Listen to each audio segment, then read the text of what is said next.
Hello, it's really good to see you while we make our next garland.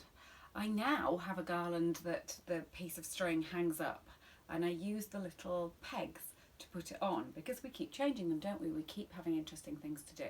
So I've now got them pegged on rather than sewed on so that we can keep changing them. My window is exactly 1 metre long. So I have 1 metre piece of string and it's tied up, and I now use the little pegs to do it.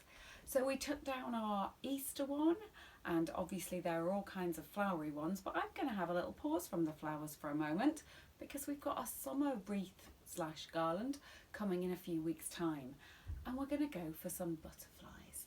Okay, I know butterflies lay eggs, caterpillars come out, they eat all your plants, but the butterflies are lovely and it's all part of the circle of life. So let's embrace it by making ourselves some beautiful paper butterflies. Now, in all honesty, I've realised after I've made this that it will be better to use two-sided paper because they keep twirling around, and now I'm seeing the back. But I don't have any two-sided paper, so I'm just going to go with what I've got. But if you've got two-sided paper, feel free to use it. What I've got are these little paper pads from the works. As ever, it's important to have paper which is thin enough to fold. And you're going to recognise this fold because we've done it several times before. So I've got that kind of paper, but the other kind of paper which is double-sided, which would also be great, is a copy of WI Life or any magazine.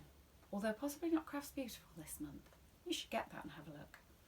What we're going to do is make ourselves a paper butterfly from one sheet of paper. These ones are in the square, and the square is 15 centimetres. So if you've got one of these, you can do it. And what we're going to do is we're going to make this shape. So this is where you need to pause because it's a keyhole shape. So anybody who's my age might be thinking, bod. But if you're not my age, you're going to be thinking, what's she talking about? But if you know what I mean, it's bod. Otherwise, a keyhole. We've got a round circle and a triangle underneath it. I'm going to give you the measurements of the one that I've got that makes this size butterfly. So along the bottom we've got 14 centimetres. This little bit in the middle is 5 centimetres. This part is 15 centimetres. No, it isn't. That whole part is 15 centimetres, and this part is 10 centimetres. So that's what I've done, but actually I've just created one. Now I want it to be symmetrical. So as normal, the way to create something symmetrical is to fold it in half. Butterflies are symmetrical, of course. You'll remember that from your reception class, won't you? When you painted them and did that. We still do that. So you make yourself a template by folding it in half and cutting it, or by approximating, then folding it in half and giving it a little trim.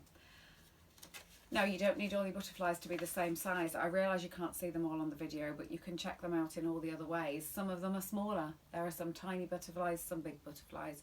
You do it any way that you want. But it's this shape which is the key, the secret to making this. So we need that kind of shape. So you can pause now and get yourself that kind of shape. So obviously butterflies can be all kinds of sizes, and as well as sizes, I meant colours. So I've got a couple of pink ones here. The original one was blue. You do it any way that you like. So we've got it this way, and we're going to start at the top, at the curly side, and we're going to do a concertina fold. Do you remember that from those leaves? Anybody who's attended any of my spring wreath ones recently, we've been talking about the lovely versatility of that particular pattern and how it makes a difference. And this is really just a variation, but by starting with the keyhole, this is what you're going to get. So what I'm doing is folding backwards and forwards, and we need our concertina parts to be about 1/2 centimetre. So that's what we're doing, backwards and forwards. Now you'll notice when I do it backwards and forwards, I'm then running my finger all the way along. Why am I doing that? I can hear the whole country screaming to make a good fold, Felicity, because we know we need to make a good fold, and I love you for that because you're absolutely right. You need to make a good fold, and you need to keep going all the way along, keeping folding all the way along to the end, and this is going to magically make our shape. I didn't tell you what you need in all the things at the beginning, but as well as needing paper and obviously cutting it with scissors, we need something to make the butterfly's antenna in the middle, because astoundingly, probably for the first time in a very long time, we are not going to use a glue stick.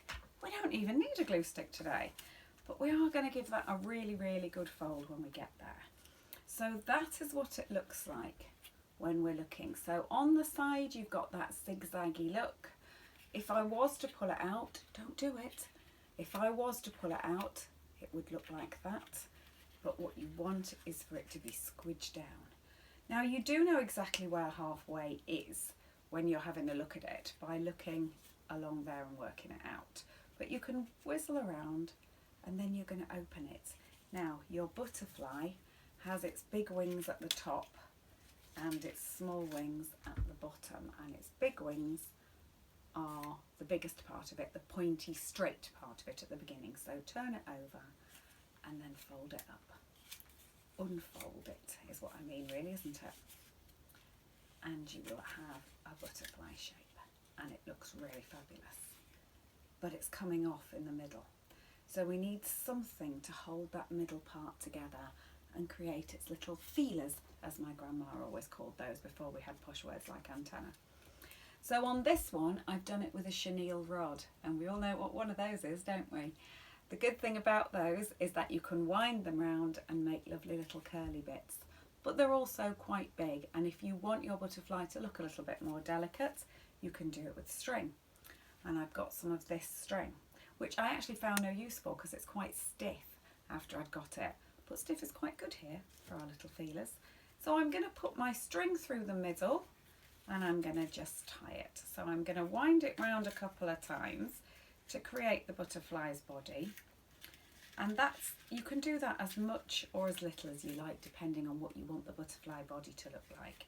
Now if you are going to tie them up like this, you're going to need something to thread through. So I'm putting a knot on the top because that knot will now create something that I can sew into when I'm going to sew it to put it on there. And then there we are.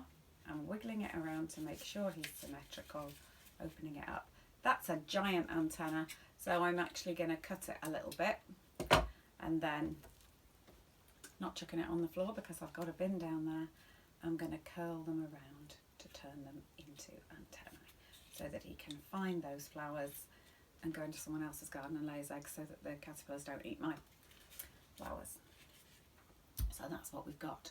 In order to sew it up, you need your needle and thread, remembering that this kind of thread becomes almost impossible when it's hanging up, very thin thread.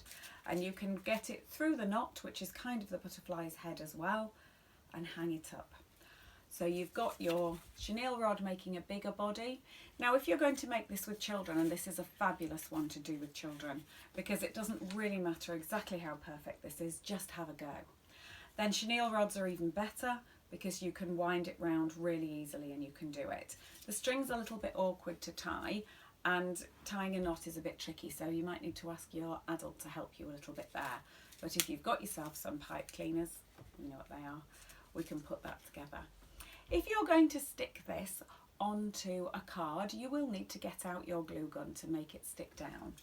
If you've got a load of kebab sticks that are left over from other things that you've done, you could put these up the back of it as well with your chenille rod, and then they're going to float around like that.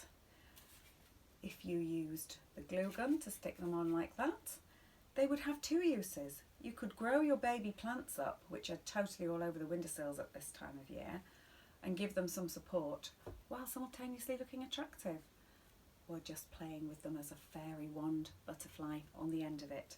Any of those things that you can do, or you can do what I opted to do, which is turn them into a lovely garland to hang up.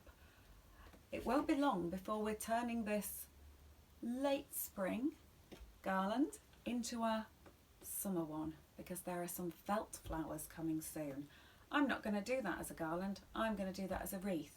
But you remember that wreaths and garlands are almost always interchangeable. So if you want to use the ideas that we've done before, a cardboard wreath, and stick this all the way around with your glue gun, you would end up with a lovely butterfly one. Of course, the other thing you can do is combine it with any of the gorgeous paper flowers that we've done before. So you don't have to have them all butterflies. Your butterflies and your flowers can go together, and there are videos to show you all of that. It's time to embrace the exciting new times with our flowers going out and a lovely new season about to burst. I'll see you soon to embrace that very feeling. Bye.